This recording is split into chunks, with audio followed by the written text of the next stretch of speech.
Iniciemos la grabación. Gracias. Muy amable.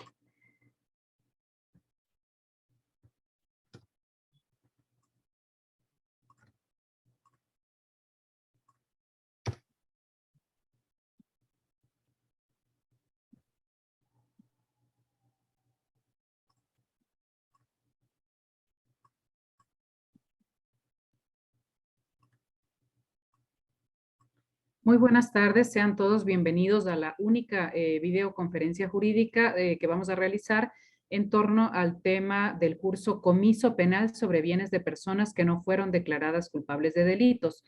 Este proceso forma parte del programa de formación continua sobre administración de justicia en materia penal, el cual está dirigido a jueces, secretarios, ayudantes judiciales, fiscales, secretarios y asistentes de fiscalía y defensores públicos. En esta tarde nos acompaña la doctora María del Mar Gallegos Ortiz, delegada de la doctora Carla Andrade Quevedo, jueza de la Corte Constitucional del Ecuador, a quienes les agradecemos por su cooperación y participación en este evento. Antes de iniciar, me permito realizar las recomendaciones de costumbre en el chat de esta plataforma Zoom. Pueden ustedes ya encontrar el link de registro de asistencia, medio único por el cual a través del cual ustedes pueden registrar, por favor, su asistencia. No es necesario que escriban sus datos de forma manual en el chat, sino que deben ingresar al link que está allí copiado y registrar allí sus datos. También les comunicamos que tienen sus micrófonos silenciados para evitar ruidos, interrupciones o interferencias durante la exposición que va a realizar la doctora. Por favor, les solicitamos a quienes tengan cámara en sus dispositivos mantenerla encendida por respeto a la exposición que vamos a desarrollar.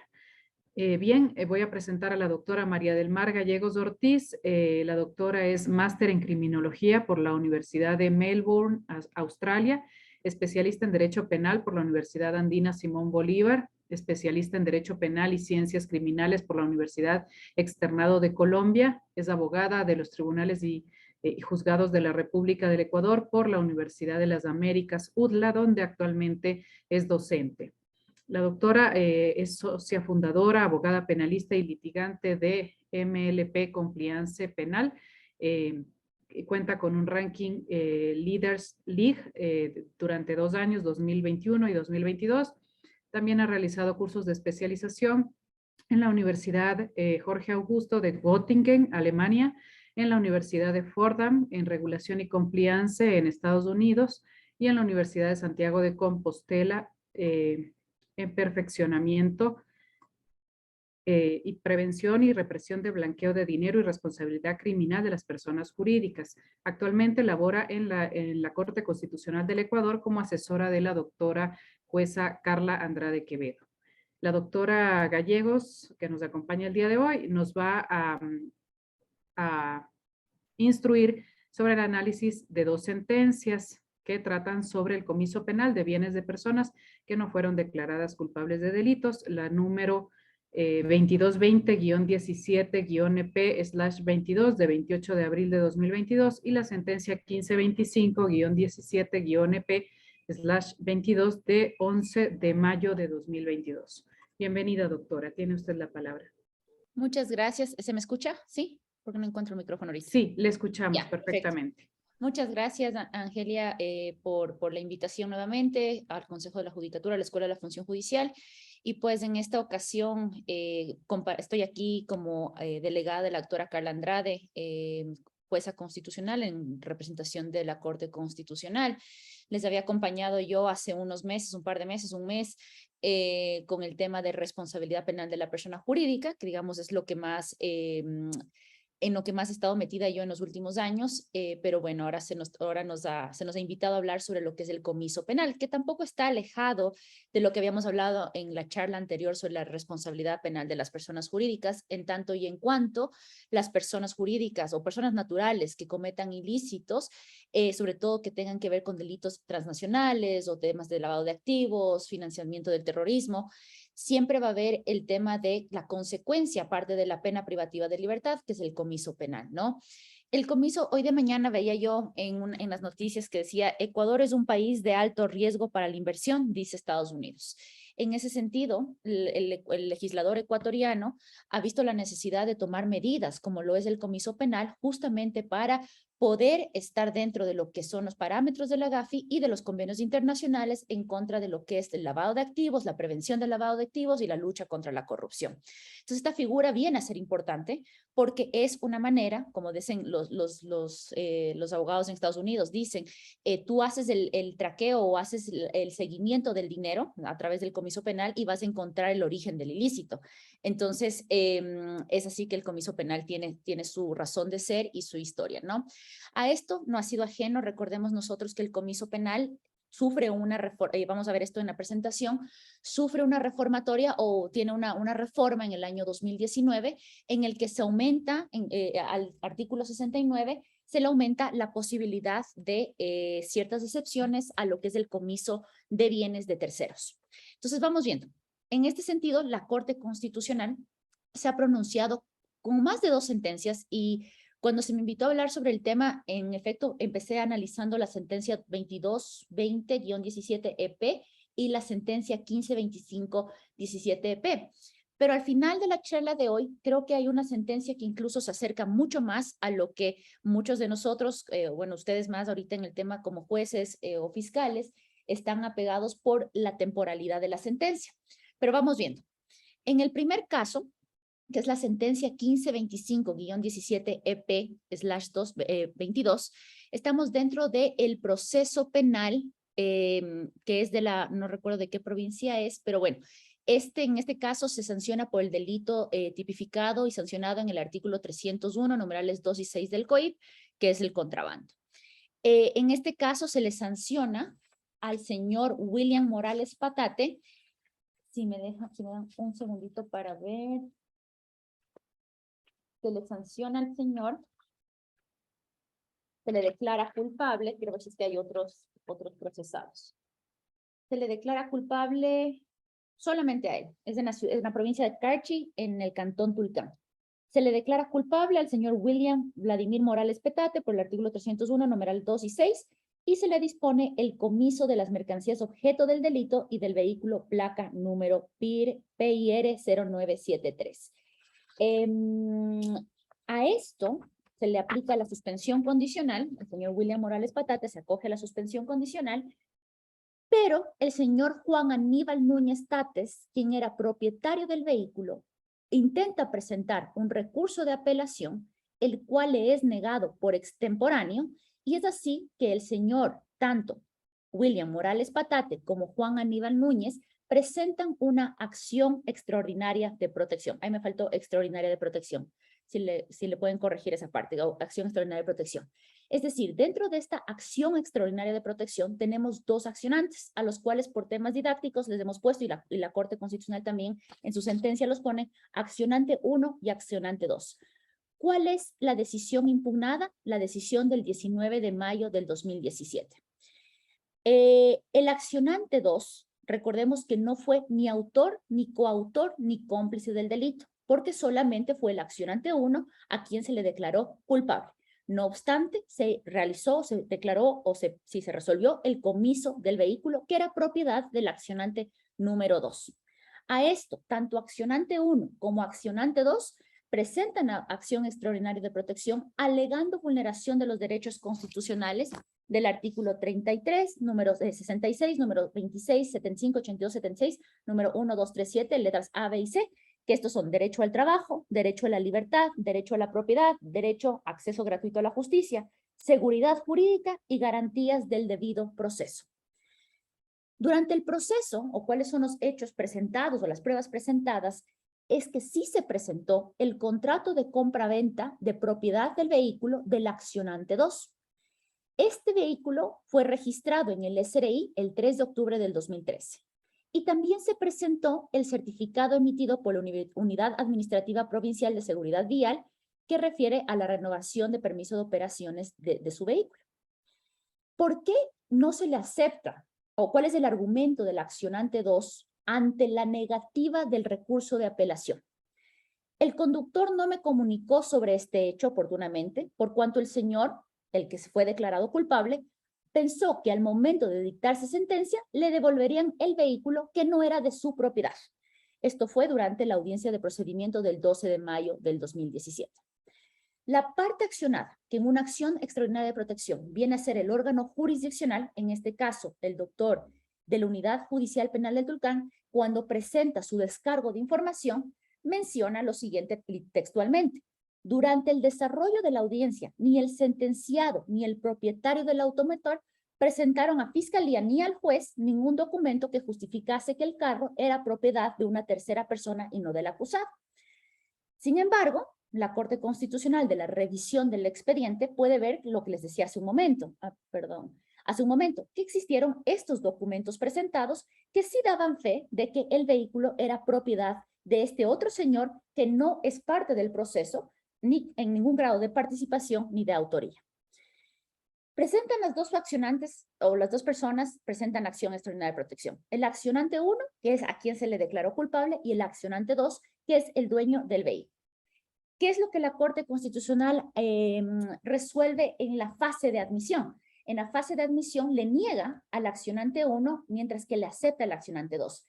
Para efectos de lo que es una acción extraordinaria de protección, se le niega al accionante 1 por dos cuestiones principalmente. La primera, porque él no agotó los recursos que tenía para poder acceder a la acción extraordinaria de protección. Porque él, al haber sido parte procesal, tenía que haber cumplido con, o podía acceder al recurso de apelación, eventualmente a un posible recurso de casación. De existir una inadmisión al recurso de casación o a uno de los recursos, podía también presentar un recurso de hecho si así lo creía conveniente.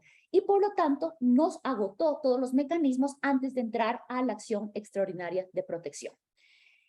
Además, la Corte también menciona que el accionante 1 no se ve, o al accionante 1 no se le vulnera su derecho, toda vez que él no es propietario del vehículo, entonces no existiría una vulneración a su derecho. En cuanto al accionante 2, los argumentos prácticamente son los mismos, sino que a él le aceptan el recurso extraordinario de protección por dos puntos principalmente. Primero, porque él sí era el propietario del vehículo, por ende, se podría presumir que existía vulneración a su derecho a la seguridad jurídica, al derecho al trabajo, a la libertad y todos los que había mencionado hace un momento. Pero además de eso, que me parece muy interesante a mí, es que él justificó que la falta de interposición del recurso no le era atribuible por una negligencia propia de él. Él, al no haber sido parte procesal, no tenía conocimiento o no tenía por qué acceder a poner un recurso o interponer un recurso de apelación cuando él no era parte procesal. Entonces, aquí hay otro número de sentencia que me parece a mí, ahora que estoy en la Corte Constitucional, pues me hubiese parecido muy interesante cuando estaba en el libre ejercicio, tomar en cuenta esta sentencia, la 1322-14-EP-20, que en su párrafo 29, si me permite leerlo, porque me parece que es interesante, que hace justamente referencia a que cuando no es atribuible la negligencia al accionante, no se le puede exigir que haya agotado todos los recursos antes de pasar a una o acceder a una acción extraordinaria de protección. Entonces, el artículo, les hago mención, párrafo 29. Sí, párrafo 29. Dice la sentencia, abro comillas, de ahí que, si bien en contra de la sentencia impugnada cabía presentar recurso extraordinario de casación, se ha justificado que la falta de interposición del recurso de casación no fue atribuible a la negligencia del accionante, sino que existían posibles impedimentos de legitimación. Recordemos aquí que él no tenía manera de cómo legitimarse si no era parte procesal, generando que el recurso sea inadecuado e ineficaz para el caso en concreto. Por lo que en la especie no es posible exigir al accionante que agote el recurso extraordinario de casación. En consecuencia, la Corte Constitucional no observa obstáculo para la procedencia de la acción y para que sustancie la causa. Entonces, es así que pasa al análisis, a la admisión y posterior sentencia, que es la 1525 que estamos analizando.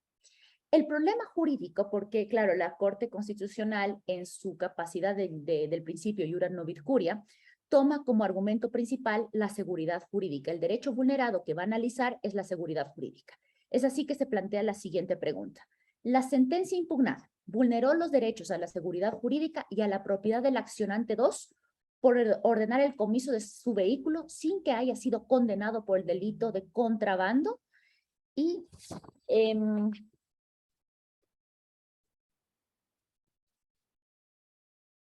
ahí, dejen un ratito, perdón. Ya, en ese sentido, es el análisis del derecho a la violación de la seguridad jurídica en la garantía del derecho a la propiedad privada. Es así que, a raíz o a la luz del artículo 51, 58 y 69 del numeral 2 del COIP, que sí permite una pena accesoria como lo es el comiso, hay que ver si es que esto no vulneró la seguridad jurídica. Habíamos la seguridad jurídica en el derecho de propiedad privada. Los hechos verificados sobre la propiedad.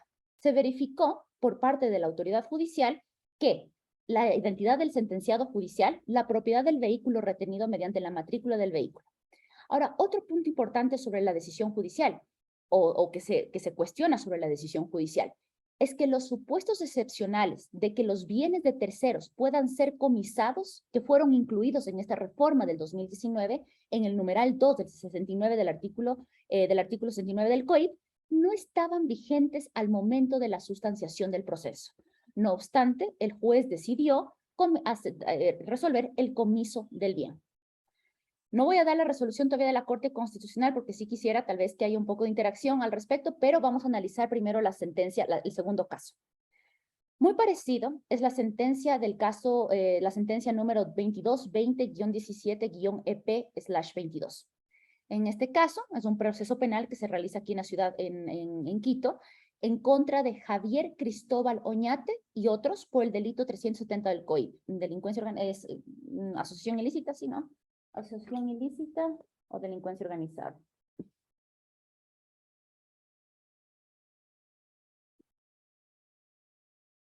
Para estar seguros. Asociación ilícita. Pongo con una, como decía mi profesor de medicina legal, con una fina coquetería el subrayado Javier Cristóbal, porque a quien se le hace el comiso del bien es a su hermano, que es Juan Carlos Oñate. Entonces, no confundir Javier Cristóbal Oñate con Juan Carlos Oñate. ¿Qué acciones posteriores a la sentencia que se dicta el 14 de julio del 2017, en donde le declaran culpable y el comiso del automotor Babeo, el señor Juan Carlos Oñate presenta un recurso de apelación con fecha 20 de julio del 2017. Como vemos, a simple vista, 14 de julio a 20 de julio, digamos que se notificó al día siguiente, pues estaría extemporáneo el recurso. Es así que la jueza manifiesta que no ha lugar lo solicitado por el señor Juan Carlos Oñate, por cuanto el escrito de fecha 20 de julio se encuentra presentado extemporáneamente. Es decir, no le aceptó o no le admitió a trámite el recurso de apelación. En ese sentido, el accionante, en este caso Juan Carlos Oñate, que no fue declarado culpable, sino su hermano Javier Cristóbal Oñate, presenta una acción extraordinaria de protección. Como es importante, se tiene que identificar con exactitud dentro de una extraordinaria protección cuál es la decisión judicial impugnada, en este caso, la del 14 de julio del 2017. En esta afirma que dentro del proceso, él rindió una declaración que justificaba su propiedad sobre el bien. Es más, él se quiso presentar como víctima dentro del proceso, pero no se le fue permitido. ¿Cuáles son los hechos acreditados? Él presentó que era socio de la compañía de transportes X y Z y que era propietario del vehículo, que lo adquirió a través de un préstamo otorgado por la cooperativa X y Z y que aún se encontraba pagando. A esto, la parte accionada, que es la jueza Ana Lucía Ballesteros, quien en su informe de descargo ante la acción extraordinaria de protección, menciona dos puntos importantes. Que el fiscal a cargo solicitó el comiso, petición que ella acoge. Dentro de la investigación siempre fue el señor Cristóbal Oñate, fue captado en uso y posesión del procesado, el vehículo, quien se servía del mismo para cometer el hecho. Agrega la jueza que si bien el carro consta en papeles a nombre de una tercera persona, que no es cualquier tercero, sino que es una persona que tiene un nexo familiar directo, pues son hermanos propios y a decir de la autoridad, tenían un nexo que no era cualquier nexo, sino era un nexo parento familiar y que era necesario ponderar derechos en conflicto y que bien podría ser pantalla de propiedad el vehículo usado por Cristóbal, que si bien es cierto era propiedad de su hermano. Ante esto, igual la Corte Constitucional plantea si es que es admisible o no la acción extraordinaria de protección. lo mismo que la anterior sentencia, no agotó los recursos porque resultaba ineficaz o inadecuado por no haber sido parte del proceso indicado. Entonces, si bien es cierto, podía haber presentado un recurso de apelación, este era ineficaz o inadecuado porque no era parte procesal y por lo tanto no se le exige aquí al accionante haber agotado, porque tampoco era negligencia del accionante, sino que no era parte procesal. Ante esto se acepta a trámite la acción extraordinaria de protección y se dice, o lo que vamos a analizar aquí, es que se vulneró o no el derecho a la seguridad jurídica. El problema que se plantea la Corte es, se vulneró el derecho a la seguridad jurídica y a la propiedad del accionante por ordenar el comiso de su vehículo sin que haya sido condenado por el delito de asociación ilícita. Entonces vemos que el problema jurídico planteado por la Corte Constitucional en ambas sentencias es la misma. Seguridad jurídica en la garantía de la propiedad privada. Entonces, solo para recordar, porque es importante también entender hasta dónde llega la Corte Constitucional, ¿qué se entiende por seguridad jurídica? Primero, seguridad jurídica, además de lo que dice la Constitución en su artículo 86, 89, no recuerdo bien, en la sentencia 989-11 EP del año 2019, en su párrafo 20, dice, ¿qué se entiende por seguridad jurídica? Es que el individuo debe contar con un ordenamiento jurídico previsible, claro, determinado, estable y coherente que le permita tener una noción razonable de las reglas del juego que le serán aplicables.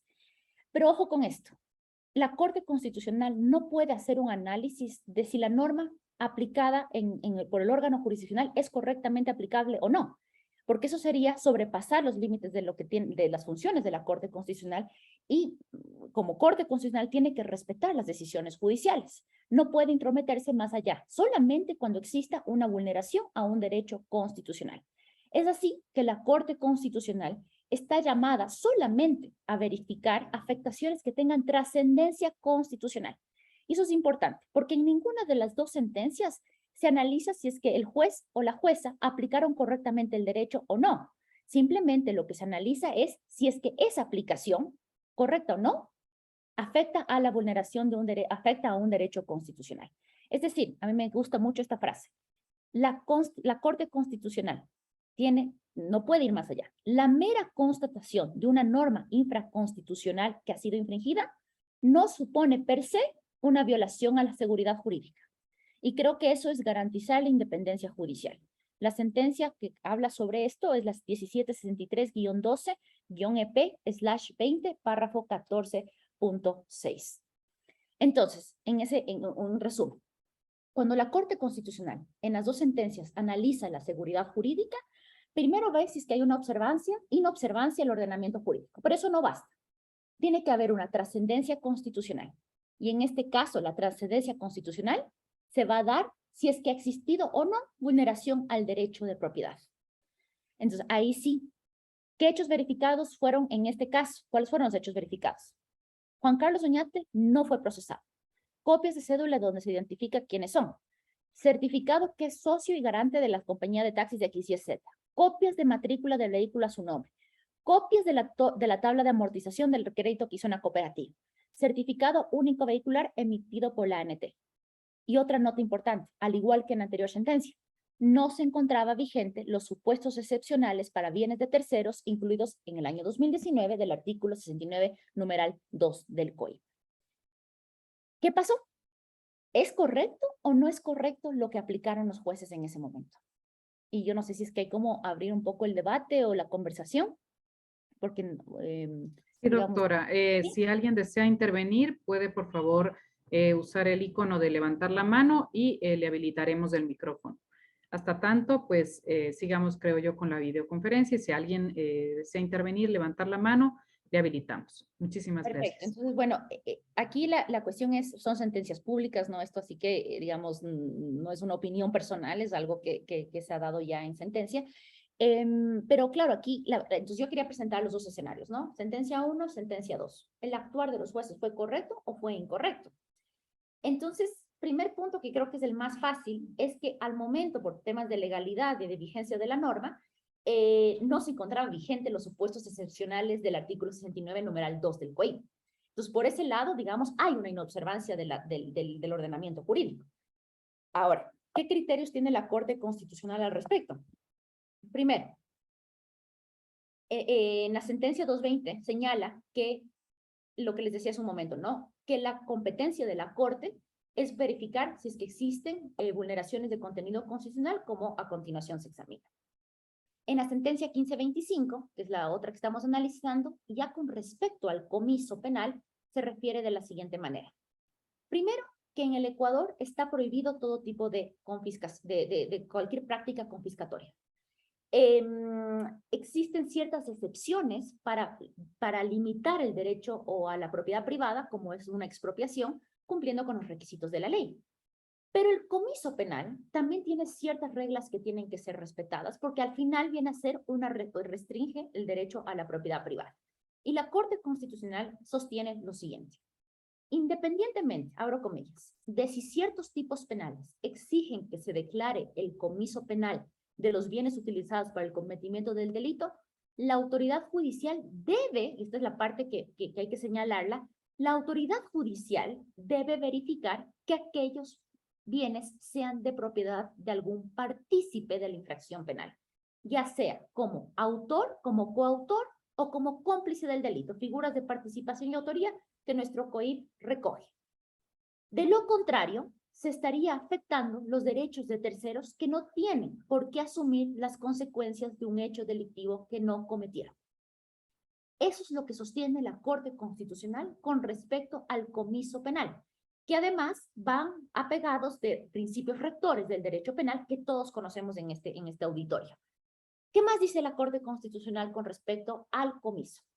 La Corte ha dicho que el comiso de bienes de propiedad de terceros ajenos a un proceso penal constituye una práctica confiscatoria y una clara vulneración al derecho a la propiedad. ¿Sí? Más aún cuando eso, el artículo 69, numeral 2, aún ni siquiera estaba en vigencia al momento de dictar las resoluciones de los jueces antes mencionados. ¿Cuál es la decisión de la Corte Constitucional con respecto a los dos casos? Es correcto, el Estado puede restringir el derecho a la propiedad a través de una pena accesoria, de acuerdo, más aún cuando estamos en esta lucha, como empecé hablando, en contra del lavado de activos, de la prevención del lavado de activos, de la corrupción, etcétera, pero solamente cuando la conducta de la persona haya sido reprochada penalmente. De no ser así, estaríamos afectando los principios penales de personalidad y de responsabilidad del propio hecho, ¿no? Vamos a ver entonces si cumplimos con este flujograma que hablábamos de si es que la Corte Constitucional puede o no decir que se vulneró un derecho constitucional. ¿Existe inobservancia del ordenamiento jurídico? Sí, se inobservó el ordenamiento jurídico. 2, ¿tiene trascendencia constitucional? Sí. ¿Sí ha existido vulneración al derecho a perder propiedad? Sí. Y solo ahí la Corte Constitucional puede emitir una decisión.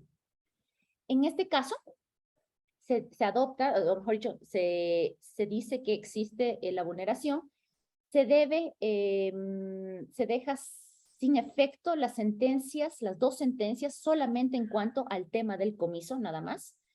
Y no sé, ahí me alzó una mano a alguien, no sé si es que le doy la palabra. Vamos a darle la palabra a la doctora Oñate. Ya Perfecto. puede activar su micrófono, doctora, en este momento. Buenas tardes, doctora Paulina. Buenas tardes. No le oímos, lamentablemente, a la doctora Paulina Oñate. Quizás su micrófono está en bajo volumen o no tiene micrófono. Ahí le veo. Sí, pero no le oímos. Está con el micrófono apagado, está silenciado. Aló. Ahorita, Ahí. buenas tardes, doctora. Bienvenida, le escuchamos. Muchísimas gracias. Buenas tardes. Una pregunta. ¿Se ha dado cuenta que en estas dos sentencias se ha dicho que el hecho fue antes del artículo de la reforma del 2019, 69, numeral 2? ¿Qué sentencias análogas ha dado la Corte cuando ya hay esta reforma del 69, numeral 2? Esa sería mi pregunta. Sí, y justamente, doctora Oñate, qué gusto. Esa era cuando empecé a hacer el análisis sobre las dos sentencias, esa fue mi pregunta, porque decía, bueno, aquí parece ser muy clara la inobservancia de parte de la autoridad judicial, porque no era aplicable todavía la reforma, en donde ya se puede hacer estas excepciones que se deben o se puede restringir el derecho de la propiedad de terceros, ¿no es cierto? Entonces, de hecho, claro, yo entré en lo mismo y decía, bueno, estas dos, yo me podría salir por ahí, ¿no es cierto? Diciendo, bueno, es que hay una inobservancia de la norma, no obstante, ahora la norma con la reforma del artículo 69 me permite hacerlo, ¿no? Entonces, veamos, tengo la respuesta para eso, lo voy a decir al final de, ya falta muy poco realmente, al final, porque tenía exactamente la misma pregunta. Como operadores de justicia y como en mi momento abogada litigante, pues hay que estar con, o sea, digamos, principio de legalidad, ¿no? Entonces creo que es una excelente pregunta que también me hice yo. Pero vamos, yo le respondo en dos minutos. ¿Cuáles son las consideraciones que hace la Corte? Primero dice, hay que dejar sin efecto en cuanto al comiso. Segundo, hay que hacer una reparación integral. Y esto es importante, sobre todo como consejo de la judicatura aquí, porque esto al final son erogación de fondos, ¿no? Porque le dice, la sentencia de la Corte determina cuál debe ser el contenido de la futura decisión del juez ordinario y dice, no puedo reenviar, porque lo que generalmente hace la Corte Constitucional es reenviar para que el juez tome la decisión correcta, ¿sí? Pero hay ciertas circunstancias en donde no tiene sentido o carece de sentido el reenvío. ¿Por qué? Porque ya deviene de inútil y perjudicial incluso para el titular del derecho. En este caso estamos hablando de dos vehículos que por el paso del tiempo ya pierden, digamos, que están ya pierden, se deterioran, se deterioran por el irrazonable transcurso del tiempo, 4 y 6 años respectivamente, el posible deterioro del vehículo, la privación del vehículo, que era un sustento para las dos personas, supone una afectación a sus derechos y una presunta incluso imposición de pagos por el almacenaje del carro, parqueaderos, mantenimiento, etcétera. Le exhorta, o mejor dicho, ni siquiera le exhorta, les solicita al Consejo de la Judicatura, la Corte Constitucional, que es la responsable de la medida de reparación económica, pero también el Consejo de la Judicatura tiene el derecho de ejercer la acción de repetición. Recordemos que la Corte Constitucional también tiene la posibilidad de hacer como un seguimiento y ver si es que se está cumpliendo con ordenado. En este caso, además, se le hace un llamado de atención fuerte a los dos jueces y ordena al Consejo de la Judicatura que proceda con la investigación correspondiente. Y además señala, ¿no?, que la autoridad judicial debe verificar exhaustivamente, y ahí viene la pregunta de la doctora Iñate, que les dice, la autoridad judicial en ese momento debía verificar exhaustivamente que aquellos bienes sean de propiedad de algún partícipe de la infracción penal, dadas las reformas del 2019, verificar la ocurrencia de los supuestos de excepción al carácter personalísimo de la pena. Y ahí viene la pregunta, porque tenía la misma pregunta. Estas al final son anteriores a las excepciones, se reforma justamente frente a todo este fenómeno transnacional de la delincuencia organizada y etcétera, etcétera. Se dice, no, hay que comisar los bienes de terceros porque estos primero también son utilizados para el cometimiento del ilícito, pero hay dos excepciones, doctora. Y esta es la sentencia análoga que podría también ser utilizada. La sentencia 223-21-EP/21 de 27 de octubre del 2021. Y de toda la sentencia, es muy buena, digamos, pero quería resaltar el párrafo 53. Y dice, esta Corte ha dicho que el comiso, repite, ¿no?, lo del anterior, de bienes de propiedad de terceros ajenos a un proceso penal constituye una práctica confiscatoria y una clara vulneración de derechos de propiedad. Y ahí viene. Si bien es una pena que ha sido aprobada por el legislador para ciertos delitos, constituye una medida que resulta irrazonable si el vehículo o el bien pertenece a alguien que no es sentenciado por el delito investigado. Hasta ahí sigue siendo antes de la reforma, pero aquí viene la reforma. Y cuyo bien no ha sido adquirido con conocimiento de que procede el cometimiento de un ilícito, ese sería el un presupuesto, y el segundo, o ha sido adquirido para imposibilitar el comiso de los bienes de la persona sentenciada.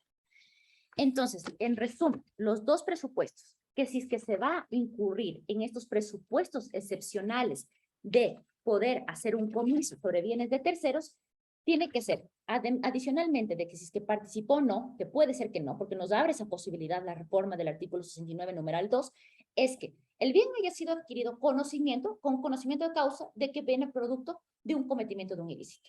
En ese caso, está dada la excepción y por lo tanto no hay límite a comisar un bien de un tercero. Y segundo, que si es que adquirí el vehículo con la finalidad o con la imposibilidad o tratar de que se imposibilite el comiso del bien de la persona sentenciada, esto y lo llego a hacer, entonces en ese caso es aplicable la excepción del 69, numeral 2 del COI. Entonces esas son las circunstancias bajo las cuales sí puedo realizarlo.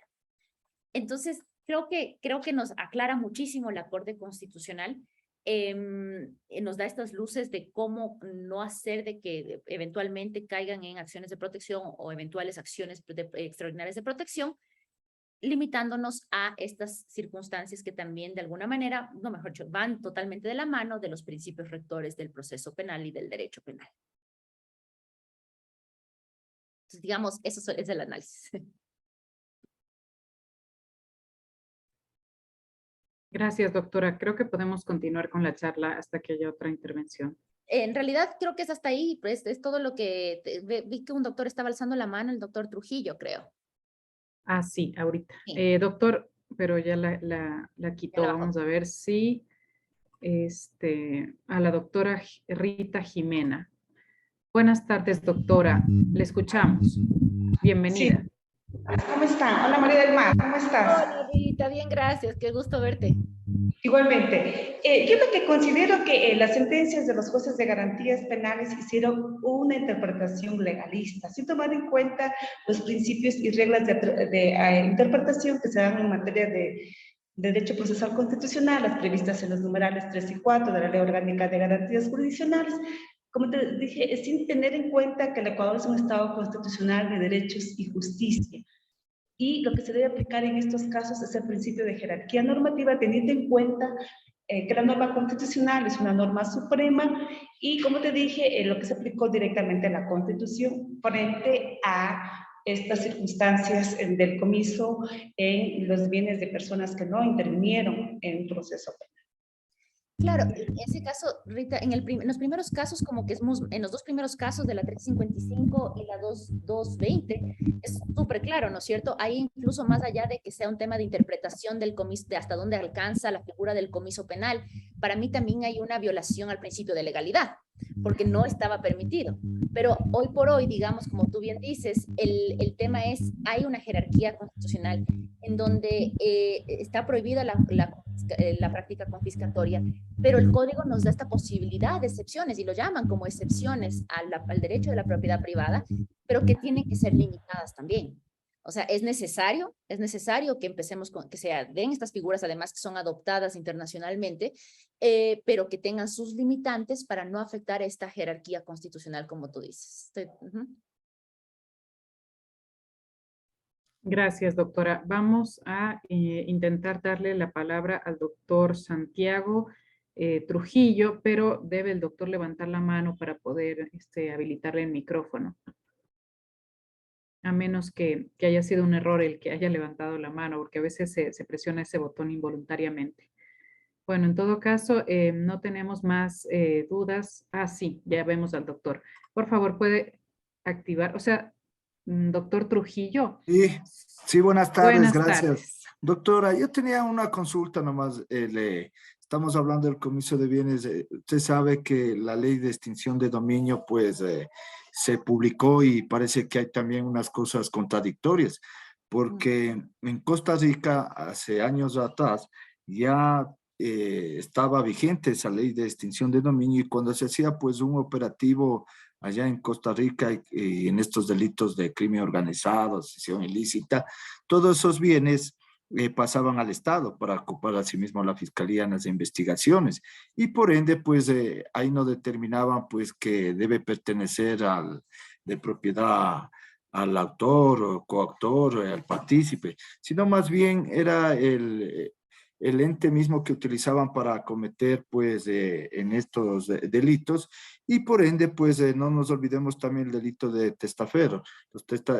Todo en este crimen organizado lo que ponen la gente es a nombre de terceras personas y que esos bienes son utilizados en este. Esa era mi consulta, gracias doctora.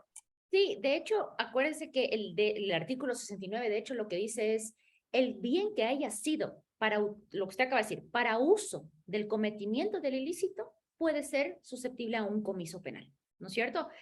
Sin embargo, ahí hay una, digamos, las primeras limitantes que lanza a la Corte Constitucional es, sí, si fue usado en el cometimiento del ilícito, sentencia 1 y 2 que analizamos, pero si es que fuiste partícipe, autor o partícipe del ilícito. Primera limitación.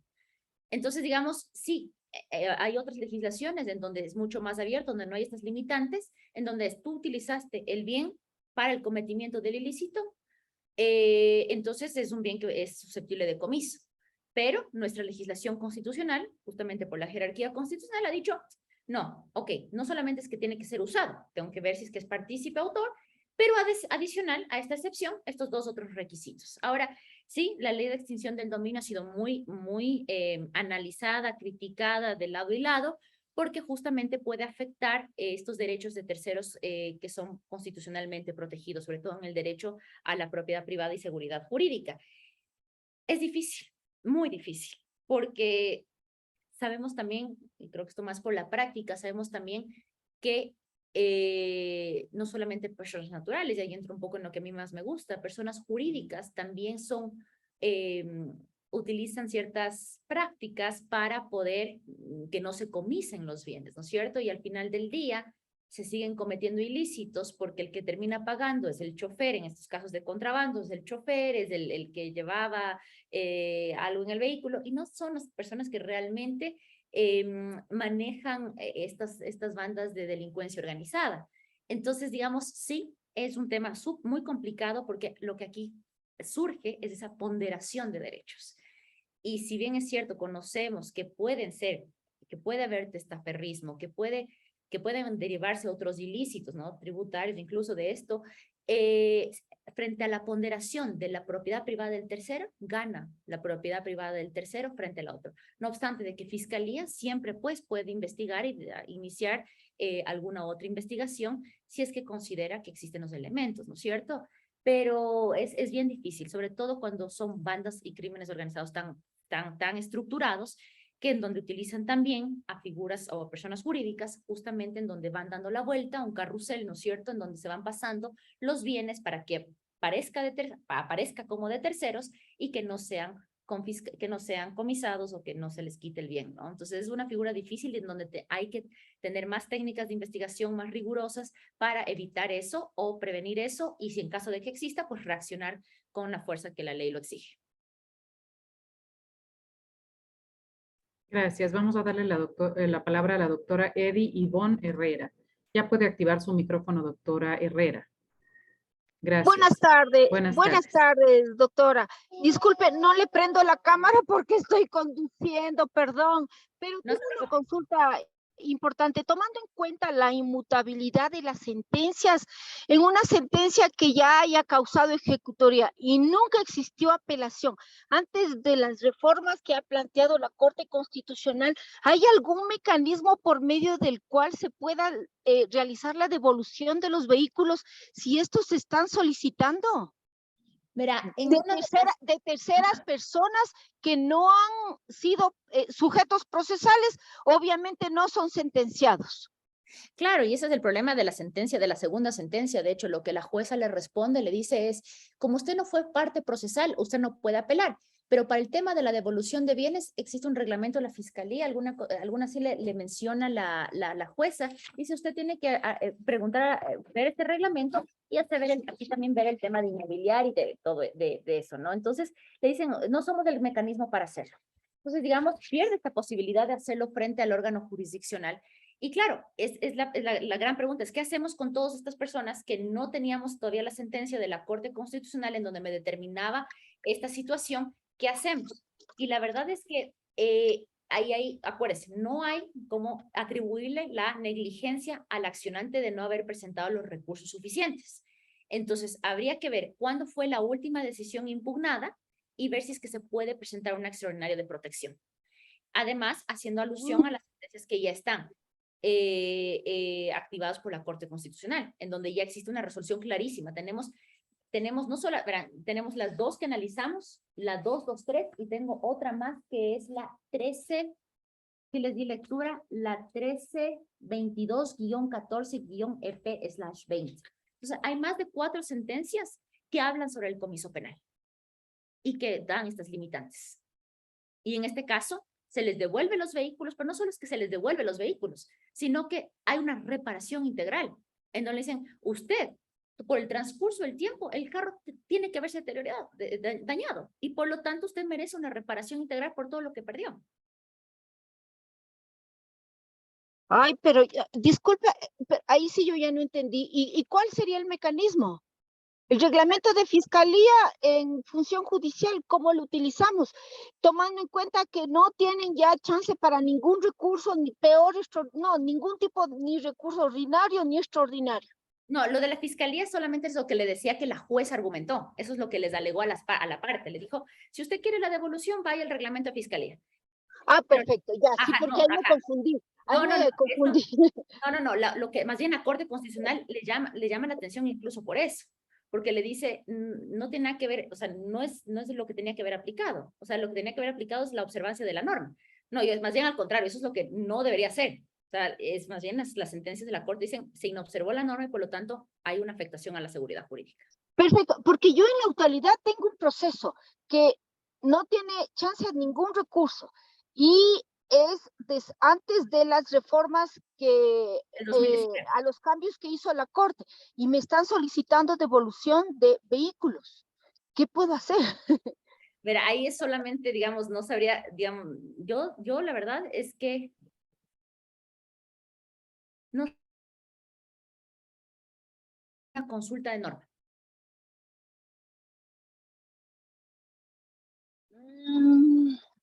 Del Código Penal antes de la reforma. Porque en todo caso no me acuerdo bien el artículo, pero la Ley de Garantías Jurisdiccionales claramente determina que las sentencias constitucionales tienen efectos hacia el futuro. Exactamente, por eso, exactamente, digamos, ahí hay un problema. Y si me permite, déjeme traerme El 194 creo que es, no recuerdo, de la Ley Orgánica de Garantías te dice, tiene efectos inmediatos y para futuro. Déjeme coger mi código. Gracias.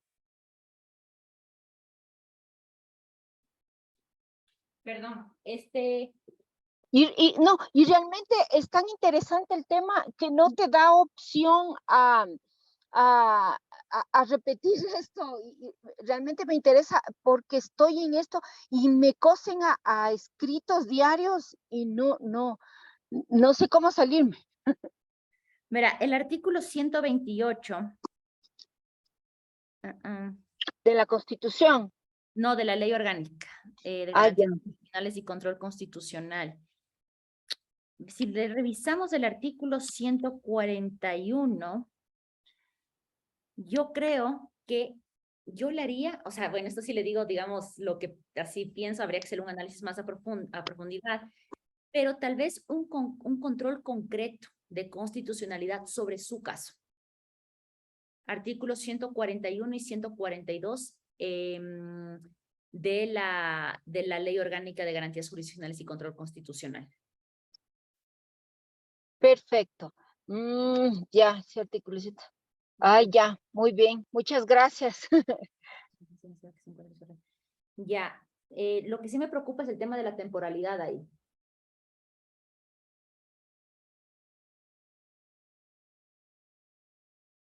Porque tenemos como un candado en el artículo 142, en el último inciso, que dice, si transcurrido el plazo previsto de la Corte Constitucional, que son 45 días, si la Corte Constitucional resolviera luego dicho plazo, la resolución no tendrá efecto retroactivo, pero quedará a salvo la acción extraordinaria de protección por parte de quien hubiera sido perjudicado por recibir un fallo o resolución contraria a la resolución de la Corte Constitucional. Ya le voy a revisar. Revisemos el 142. Ajá. Gracias, doctora. Finalmente tenemos un comentario del doctor Freddy Castro en el chat. Nos dice, para los jueces penales existe ahora la posibilidad de efectuar la devolución según lo dicho por la Corte Constitucional. Eso nada más como comentario en el chat. No habiendo más... El tema es que lo que la doctora nos pregunta es la temporalidad. Es decir, aparte que los jueces puedan devolver, en este caso, la sentencia o el caso que tiene la doctora en concreto es antes de estas resoluciones. Entonces, digamos, hay como un candado, pero ofrezco investigar o averiguar en la Corte sobre el tema. Gracias, doctora. Vamos a darle la palabra ahora a la doctora Leiva.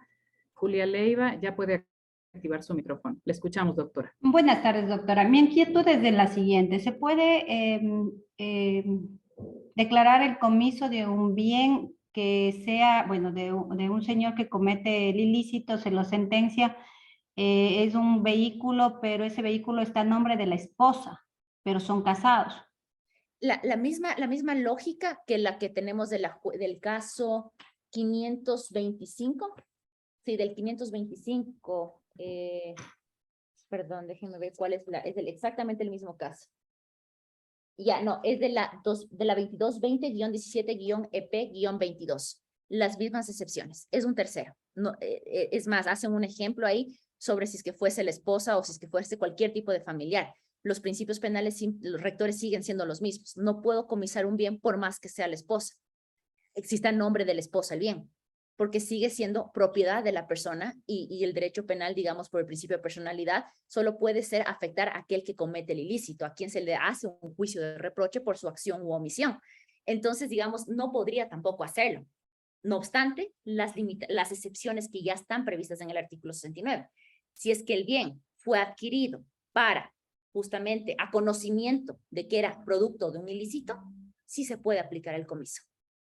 Entonces, habría que averiguar la temporalidad de cuándo la esposa adquiere el vehículo y si es que este fue o bien para eso o bien para evitar que se le comise el bien.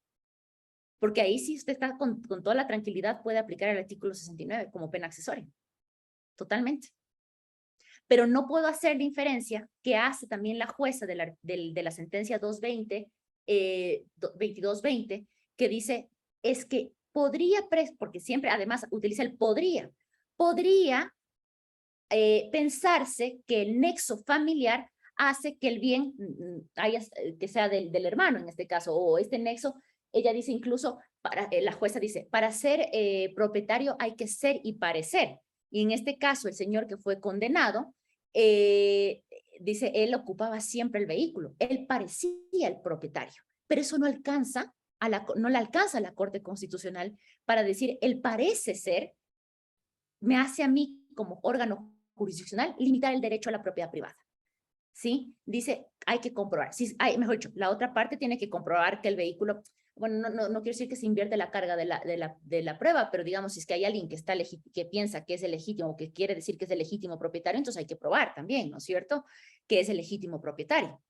Pero en este caso, hacer la inferencia directamente de porque solamente es la esposa, ¿le puedo comisar el bien? No, caemos en lo de la sentencia de la doctora Ballesteros. ¿Sí? Entonces, hay que tener cuidado con eso.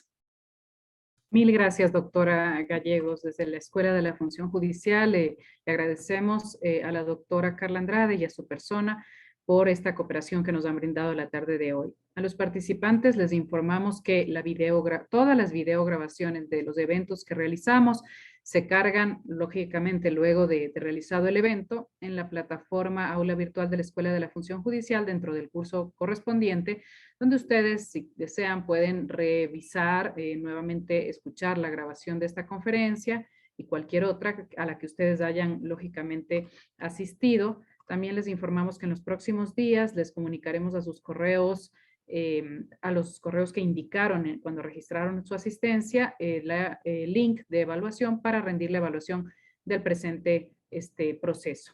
Si tienen inquietudes o necesitan resetear sus credenciales de acceso al aula virtual, pueden escribir al correo escuela.judicial@funcionjudicial.gov.es. Angelia, si fuera tan amable de la doctora que me preguntó sobre qué hacer con, con los casos que tiene por temporalidad anteriores al pronunciamiento de la Corte Constitucional, que son del año 2010, solamente si le sirve este dato a la doctora. El uno es 2022, que es el 2022, el otro es 2020 y la otra es 2022 también. Entonces, si el caso es anterior a esto, 2021 tengo el otro. Entonces, si le puede dar mi mail, mi correo electrónico institucional para yo poder hacer la consulta, porque me parece que es muy importante. A mí la única figura que se me ocurre es una consulta de norma. Sí, pero es una ahorita consulta le escribo un además, correo entonces, digamos, a la es una doctora. consulta de norma, digamos, no sé si cabría la consulta de norma porque está derogado ya, hay una reforma. Sin embargo, sí hay un tema de control concreto que hay que hacer ahí, ¿no? Entonces, sí le podría dar mi correo electrónico para yo también zafarme de la duda y poderle darle una respuesta al respecto. Mil gracias, mil gracias. Con esto, pues, damos por concluido el evento del día de hoy. Procedemos al cierre de la sala, no sin antes nuevamente agradecer a la doctora Gallegos por su destacada conferencia como de costumbre. Muy buenas tardes a todos los presentes. Gracias a todos. Hasta luego.